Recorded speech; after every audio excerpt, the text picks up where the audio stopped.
Ja, we zijn in 2018 gevraagd om ondersteuning te bieden bij het versterken van het jeugdbeschermingssysteem hier op Aruba door de overheid van Aruba. En we zijn gestart daar met de Código de Protección, een instrument voor alle professionals die met of voor kinderen werken en die vermoedens hebben van kindermishandeling en relationeel geweld. En dan weten wat ze moeten doen op het moment dat ze die vermoedens hebben. Daarnaast zijn we een toolkit aan het ontwikkelen en een magazine. En die toolkit en magazine die zijn ondersteunend aan die professionals om de goede stappen te zetten. Dat is eigenlijk op het moment dat er vermoedens zijn van kindermishandeling.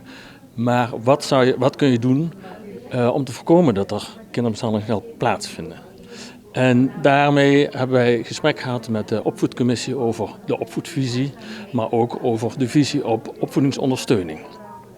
Deze training is een onderdeel van dat deel, van die opvoedingondersteuning, omdat je natuurlijk ook moet gaan communiceren met ouders of met opvoeders over de punten die zij belangrijk vinden en die ook passen bij de ontwikkeling die zij graag zouden willen doormaken. De bedoeling is dat deze seminar dat er nu gestart wordt met het inrichten van een communicatieplan. En volgende week, zoals meneer Everald Hosein heeft gezegd, zullen we zogenaamd gaan smekken. We gaan de vraag ophalen bij ouders, bij mensen in de barrio's, om te weten wat zij graag willen, wat voor hen belangrijk is en op welke wijze zij vinden dat we daarover moeten communiceren. Naar de toekomst toe zal dat tot een plan leiden en dat plan dat zal uitgevoerd gaan worden. Ook in relatie met de meneer Everald Hosein.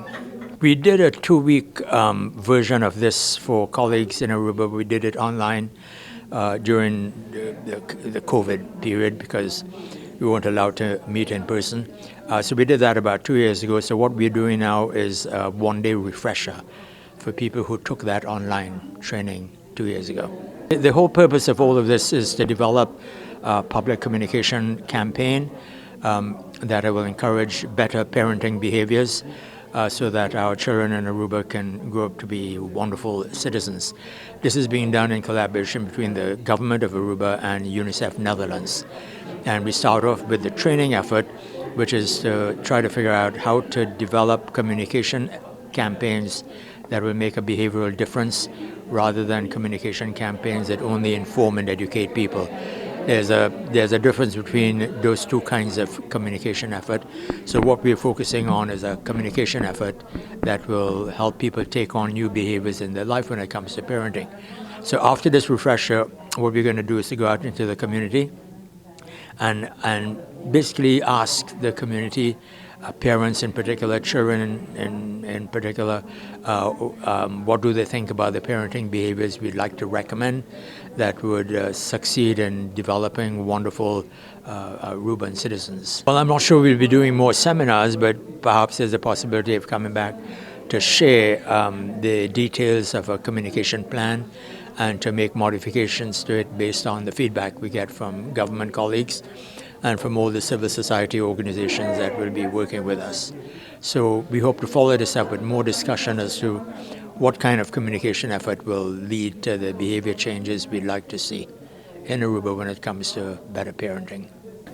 Nós está aqui não, conjunto com o Diahuebs social, onde nós está tomando vez mais refreshment course de meneer Hosein.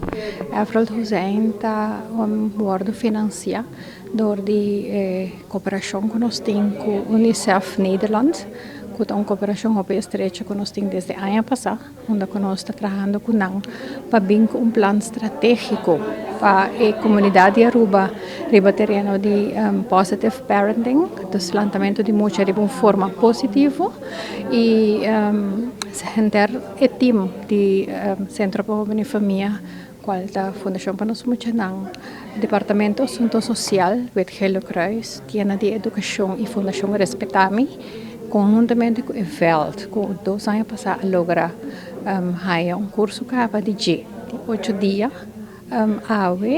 enter o VELD aqui tem a chance de participar na refreshment course de Y después de esa que nos lo ta, tengo otro semana viernes bezig con yendo en comunidad, haciendo entrevistas y así colectar información para poder trabajarnos un plan de mercadeo efectivo que nos puede ofrecer mayor